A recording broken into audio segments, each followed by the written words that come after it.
एक दीवार को देखूं न तो ये दीवार की तरह कर्म खड़ा है।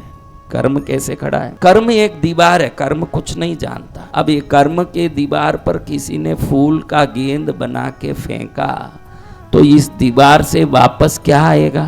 फूल का गेंद। क्यों फूल का गेंद आ रहा है? क्योंकि आपने वही फेंका तो वही आ रहा है। ये कर्म का दीवार बड़ा विचित्र है, जो हमने फेंका वो वापस आता है। आपको लगे कि आसपास के सब लोग सुखी है, मैं दुखी हूँ, तो मैंने गेंद ही ऐसे फेंका जो दुख को वापस लाके मेरे जीवन को दुखी कर रहा है। अगर किसी ने कांटों का डोरे में कांटे कांटे कांटे कांटे ऐसे डोरे में कांटों को पूरा बांध बांध के कांटों का एक डोरा बनाया हो, गेंद बनाया हो, अब इस गेंद को जोर से मारते समय तो हम सोचते भी नहीं, क्योंकि दीवार पर मार रहा हूँ, मुझे क्या फर्क पड़े। लेकिन जब वो कांटा जोर से जब वापस आएगा और शरीर के कोने कोने में चुभेगा, दर्द किसको होगा? ये कर्म का दीवार ये देखता ही नहीं है। दान किया है तो धनवान बना देता है, पाप किया है तो दुखी बना देता है। ये कर्म का बड़ा एक दीवार है, जो चीज गई वही वापस आता है।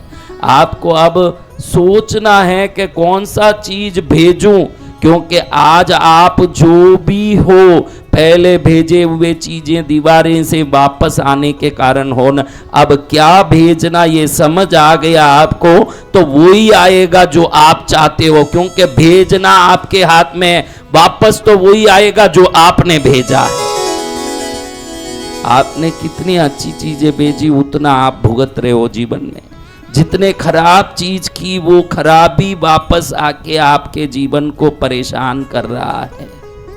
अब आपको क्या चाहिए? सुख चाहिए कि मनुष्य मात्र सुख के चक्कर में दौड़ रहा है इधर उधर। कोई एक पैदा हुई होगी कुंती जो कहती है कृष्ण को कि मुझे दुख दे दो। अरे बुआ दुख मांगती हो? हाँ हमारा दुख मांगती हूँ, क्योंकि दुख में ही तुम्हारा याद आएगा और मुझे तुमको याद करना, इसलिए तुमको याद करना तो दुखी जीव ही कर सकता है प्रभु, इसलिए दुखी दे दो मुझे। दुख मांगने वाली कोई एक पैदा हुई कई युगों में, कितनी पैदा हुई है। आप में कौन कौन दुख मांग रहे हो? मैं देने तैयार हूं, हाथ उठाओ। कौन कौन दुख मांगते हो? हाँ, तुम दुख निकलवाने आए हो कि दुख डलवाने आए हो? तो दुख निकलता नहीं हमारा जैसे, दुख ऐसे नहीं निकलता है। आज से ही दूसरों को सुख देने का काम करोगे, बिन बोले ही दुख निकल ही जाएगा। कोई दुख निकलने का अलग रास्ता ही नहीं है। दुख तब निकलता है जब हम सुख देना शुरू कर देते हैं। दुख देगा जो दुख भोगेगा, न सुख देगा वो। किस किस को सुख भोगना है तो सुख देना पड़ेगा। हम क्या सोचते हैं? मुझे सुख चाहिए। सुख के चाहत से सुख नहीं आएगा। बहुत अच्छी बात है, समझ लो। सुख के चाहत से सुख नहीं आएगा। कभी आपके चाहत से आना होता तो आज तो आप रानी होती। सब सोचती हो कि हम रानी बनना, तुम्हारे सोच से रानी बन गई। कौन कौन बनी हुई है रानी?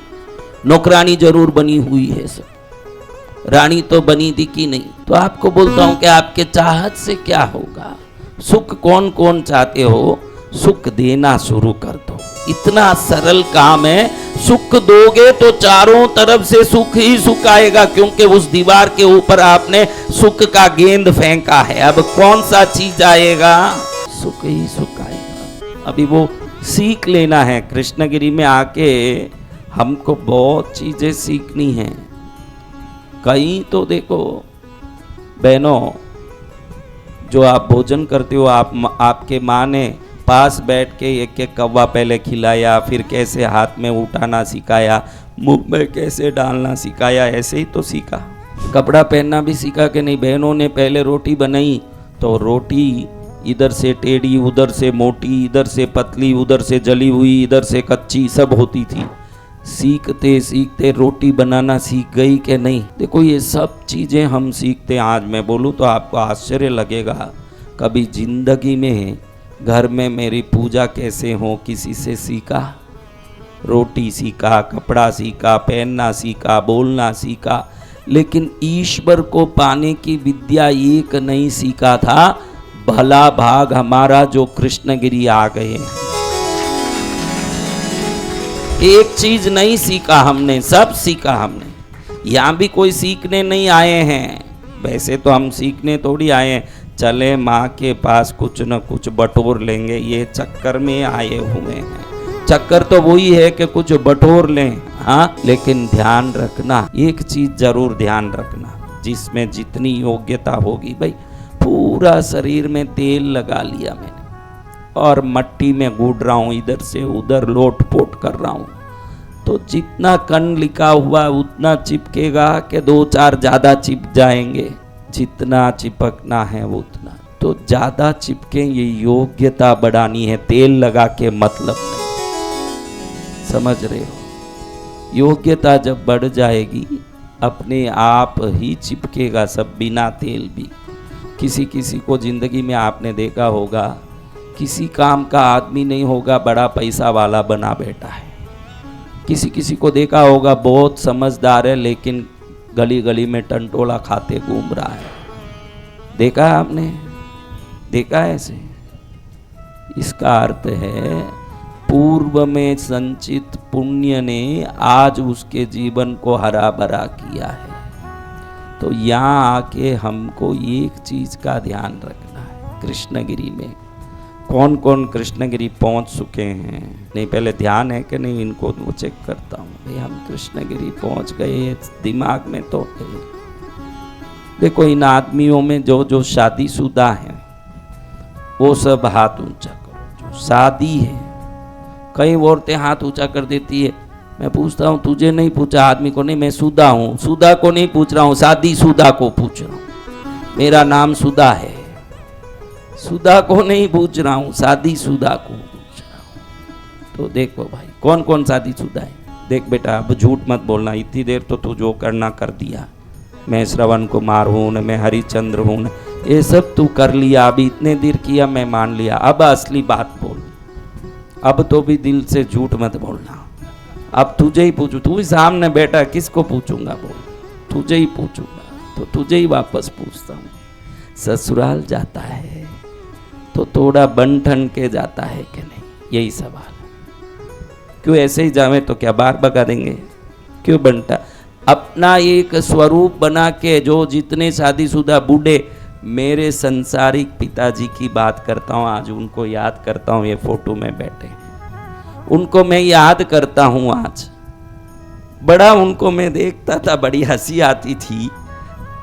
यहीं दक्षिण में विलुपुरम नाम का उनका ससुराल, यानी मेरा ननिहाल था। हम लोग बच्चे बच्चे भाई बहन सब मिल के हंसते थे जिस दिन वो सुबह सुबह उठ के सेविंग करने लगते थे, क्योंकि हमको पता है कि वो खुद सेविंग कर रहे हैं। क्योंकि वो जो भी हजाम थी होती थी, हजाम के पास ही जाके करते थे। अगर वो खुद कर रहे हैं तो हमको मालूम पड़ जाता है कि आज वो ननिहाल जाने वाले हैं। कहाँ जाने वाले हैं?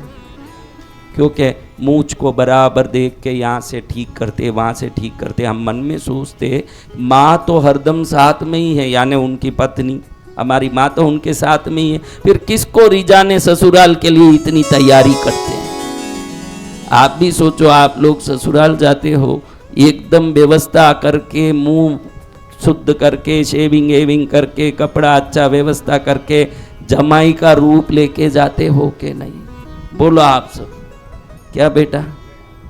तो आज आपको समझाना चाहता हूं, जिधर कैसे भी जाओ तो भी देखो, बेटी तो दे चुके हैं, आप दाढ़ी बढ़ा के जाओ तो भी वो क्या कर लेगा, आप कैसे भी जाओ तो वो क्या कर लेगा। फिर भी इतना आप रूप संवार के क्यों जाते हो? आपको लगे कि मैं जमाई हूं, मुझे ऐसे जाना चाहिए। आज मैं आपको समझाना चाहता हूं, एक जमाई बन के जा सकते हो। ऑफिस जाओ तो अपने पद को निभाने के लिए व्यवस्था करके जा सकते हो। तो कृष्णगिरी आए हो, भक्त बनने की पूरी कोशिश करना ये बहुत जरूरी है।